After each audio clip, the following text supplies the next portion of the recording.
Bapatla time న్యూస్కి స్వాగతం. నా పేరు జ్యోత్స్న. బాపట్లలో గంజాయి మరియు డ్రగ్స్పై సిఐ రాంబాబు ఉక్కుపాదంతో చర్యలు తీసుకోవడాన్ని పలువురు ప్రశంసించారు. ఆయన డిసిప్లిన్ మరియు కఠినంగా గంజాయి వంటి మత్తు పదార్థాల వ్యాప్తిని అరికట్టడంలో గట్టి నిర్ణయం తీసుకొని పనిచేస్తున్నారు. ఈ క్రమంలో జమ్ములపాలెం బ్రిడ్జి కింద రైల్వే ట్రాక్ వద్ద యువకులు డ్రగ్స్ వాడకాన్ని గమనించి ఒక్క రోజులోనే నిర్ణయం తీసుకొని సీసీ కెమెరాలు మరియు పెద్ద లైట్స్ ఏర్పాటు చేశారు. ఈ క్రమంలో సిఐ రాంబాబు గ్రామ, పట్టణ ప్రాంతాల్లో మత్తు పదార్థాల వాడకం నివారించడానికి తల్లిదండ్రులు మరియు పబ్లిక్ తమ పిల్లల్ని గమనించి వాటి నుండి దూరపరచడానికి ప్రయత్నించాలని, అదే సమయంలో మీ ప్రాంతంలో అసాంఘిక కార్యక్రమాలు జరగడాన్ని గమనించి పోలీస్ వారికి సమాచారం తెలపాలని ఆయన కోరారు. ఈ బాపట్ల టౌన్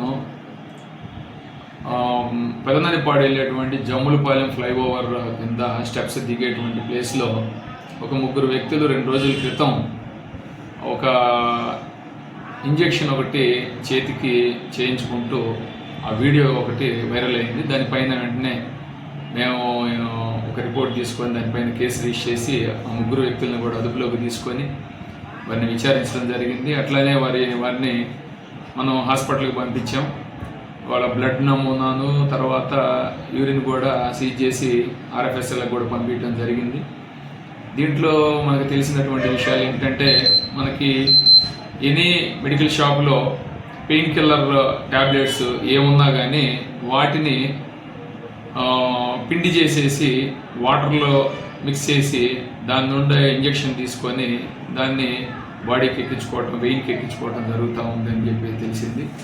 దీనిపైన వాళ్ళకి కౌన్సిలింగ్ ఇచ్చాము, పేరెంట్స్ని పిలిపించాము, వాళ్ళకి కూడా కౌన్సిలింగ్ ఇచ్చాం. దీన్ని పట్ల అప్రమత్తంగా ఉండాలని చెప్పేసి ఎప్పటికప్పుడు మా గౌరవ ఎస్పీ గారి ఆదేశాల మేరకు ఎవ్రీ ట్యూస్డే మనం కాలేజెస్, స్కూల్స్లోనైతే అవేర్నెస్ క్యాంప్స్ అవి కండక్ట్ చేస్తూ ఉన్నాం. ఈ మన దగ్గర ఇప్పుడు ఎవరైతే ముగ్గురు ఉన్నారో వారు చదువు లేనటువంటి వాళ్ళు, వీళ్ళంతా కూడా కూలీ నాలి చేసుకునేటువంటి వాళ్ళు. అట్లానే దీనిపైన ఎక్కడైతే ఇప్పుడు ఈ ఫ్లైఓవర్ బోత్ సైడ్ ట్రాక్ అటువైపు స్టెప్స్ ఇటువైపు స్టెప్స్ దగ్గర కూడా మనం ఎలిమినేషన్ ప్రాబ్లం ఉంది అని గుర్తించడం జరిగింది.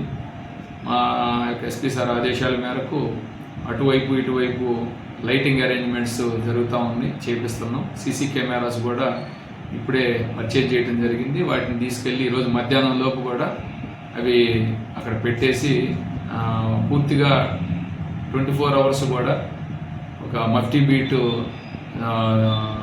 తిరుగుతూ ఉంటారు, వారి వాచింగ్లో ఉంటుంది. ఈ ఐసోలేటెడ్ ప్లేసెస్లో కూడా ఒక మ్యాన్ ప్యాక్ ఇచ్చి మేము అరౌండ్ ది క్లాక్ ఉండే విధంగా మేము చూసుకుంటా ఉన్నాం. ఇలాంటి పునరావృతం కాకుండా చూస్తాము. అట్లానే ఏదైతే ఇప్పుడు ఈ గాంజా అనేది ఎక్కడా కూడా పూర్తిగా కట్టడి చేయటం జరగటం వలన వీళ్ళు ఈ మెడిసిన్ అనేది ఎక్కడైనా కానీ దొరుకుతుంది కాబట్టి దాన్ని ఈజీగా ప్రాసెస్ ఉంది కాబట్టి దాన్ని ఈ విధంగా యూజ్ చేస్తూ ఆ చిన్న డ్రౌజీగా మత్తుగా ఉంటుంది అని చెప్పి చెప్తున్నారు. దీనిపైన అవగాహన అట్లానే కౌన్సిలింగ్ కూడా మేము చేస్తాం.